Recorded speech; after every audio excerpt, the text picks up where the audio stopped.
Tahan sedikit, Savita. Kau akan merasa lebih baik. Luka-luka ini akan sembuh besok. Luka ini memang akan sembuh.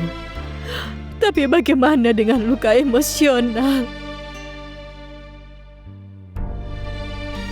Bagaimana caranya kita mendapatkan kehormatan kita kembali? Savita. Tidak ada. Sekarang tidak akan bisa baik-baik saja. Tidak akan pernah. Sekarang kita tidak bisa lagi menatap mata orang lain.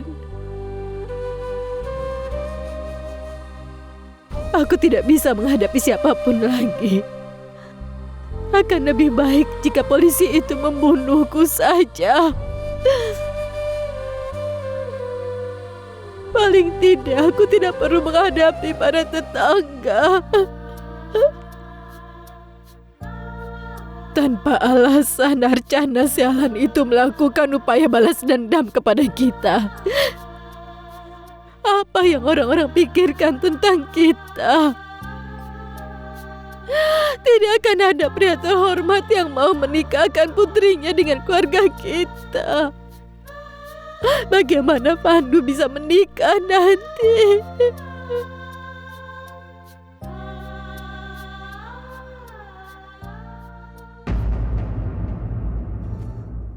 Tenanglah Savita, tenang. Ya. Biarkan seluruh dunia menentang kita, tapi kita akan tetap bersama. Kalian mengerti? Sampai hari ini kita sudah menghadapi kesusahan bersama-sama, kan? Tapi semua orang... Peduli apa dengan semua orang itu, Savita?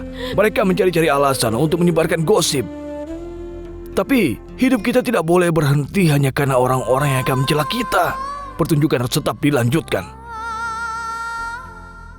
Ini hanya untuk beberapa hari. Savita, orang-orang itu memiliki ingatan yang lemah. Dalam waktu 1 tahun mereka akan melupakan segalanya. Hal yang terburuk sudah berakhir sekarang. Baik kau atau aku tidak bisa merubahnya.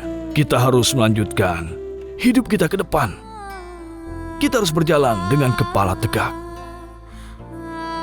Saat kita tidak melakukan kesalahan apapun, kenapa kita harus merasa malu? Tapi ayah, kita tahu kalau kita tidak bersalah, tapi orang lain tidak, kan? Mereka yang sudah pernah masuk penjara, kau tahu benar mereka akan kehilangan rasa hormat. Besok aku akan masuk kuliah. Dan pasti banyak orang yang akan bertanya macam-macam padaku, ayah. Bagaimana aku bisa menjawab mereka?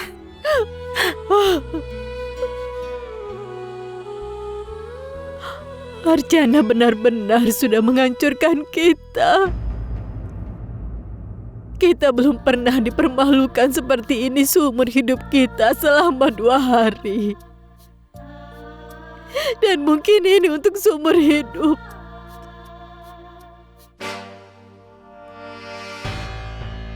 Satis anakku, kau dan Archana. Iya Paman, kami pergi ke kantor polisi untuk mengeluarkan Manaf dan juga keluarganya. Sebelum kami sampai ke sana, mereka sudah dibebaskan. Mungkin bosnya Manaf yang sudah menolongnya.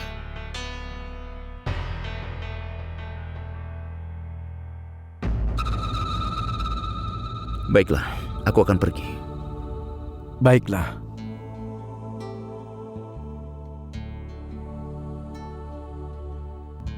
Archana, mereka kan sudah dibebaskan. Lalu kenapa sekarang kau masih tegang? Iya, Ibu. Mereka sudah dibebaskan. Tapi aku melihat kebencian di mata Manaf dan semuanya. Dan aku tidak akan bisa menjelaskan kesalahpahaman ini. Aku sudah jelek di mata mereka dan sulit untuk mengembalikan keadaan seperti semula. Aku sangat sedih, Bu. Aku benar-benar sedih memikirkan hal ini.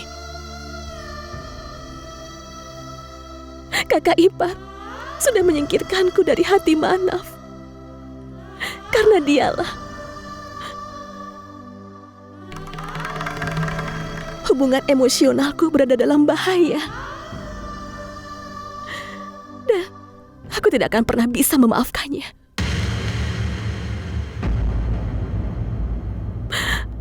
Mulai sekarang, aku tidak mau lagi bicara dengannya.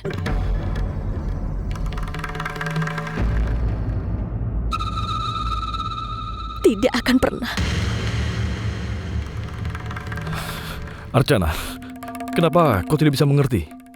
Kali ini Manju tidak bersalah.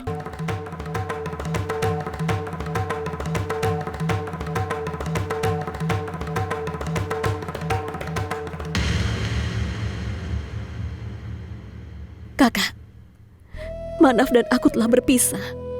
Tapi, semua kenangan indah itu, aku telah menghabiskan hidupku untuk itu, Kak. Tapi dukungan terakhir dalam hidupku telah hancur karena kakak ipar. Aku tidak akan bicara lagi dengannya. Dan kali ini kakak tidak bisa memaksaku.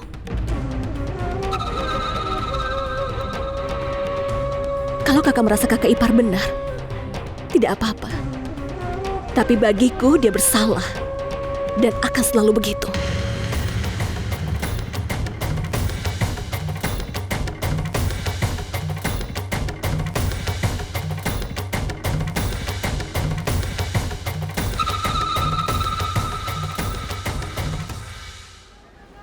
Beginilah dunia berputar.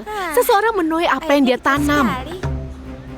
Jika kau salah memperlakukan menantumu, kau juga akan mendapatkan perlakuan yang sama. Kau benar sekali, Laksmi. Keadilan dari dewa itu selalu adil. Iya. Dan semua orang akan tahu saat dia menjatuhkan hukuman. Tapi kita tidak tahu perempuan ini. Di zaman sekarang dia berani menggunakan tangannya. Laksmi! Kenapa kau berteriak-teriak memanggilku, ha? Apa kau sudah gila walaupun baru 2 hari berada dalam penjara? Nah, coba lihat itu.